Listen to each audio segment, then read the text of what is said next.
this is Carl, and this is another SOP video for managed service providers. And today, I want to talk about proposals. Nick wrote me a note and he said, hey, I got an opportunity to put together a proposal for a client. Do you have a template?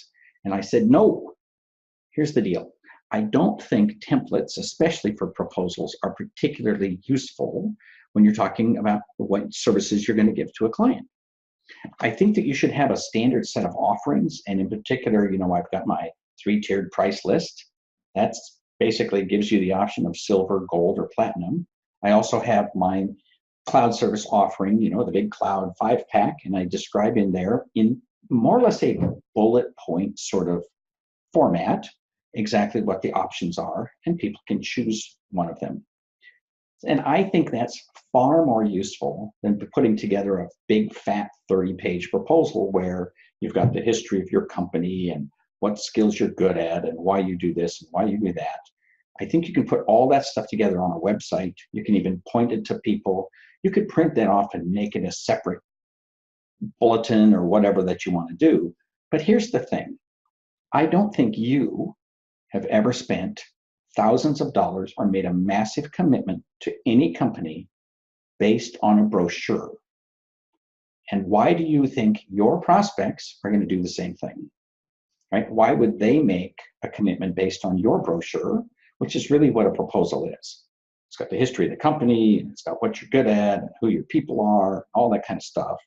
You can put that together, but a proposal, an actual request for people to give you money, is going to consist of a bullet-pointed list or a table of what your services are, what they cost. And you can literally just circle the one that matters and staple it to the back of your service agreement. Remember, your service agreement isn't the place to list all the details of what you're going to do. Your service agreement is where you outline the relationship between you and your client. And then the actual services to be provided is an addendum. It's literally Appendix A, staple, and you're done. So don't worry about putting together big, massive proposals. The exception to this is if you are trying to work for a state agency or a company that specifically says, I want you to address this and this and this, and they've got a long list of things where they want to make sure that everybody who applies addresses those specific things.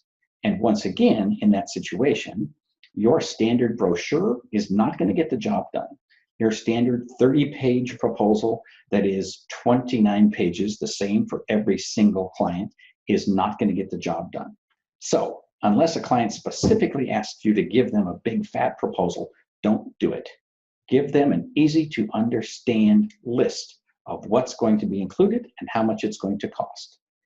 The actual job of making the sale has to do with you sitting down with them, talking one person to one person, making sure that they feel comfortable with you and with your services, and that's the way to make a sale. So I'm sorry to pop any bubbles if people think that that big fat proposal is going to do you a bunch of good. I know it sounds good. I know it's tempting. Personally, I think it's a waste of time. For Small Biz Thoughts, this is Carl Palchuk, wishing you the best of luck in your managed service business.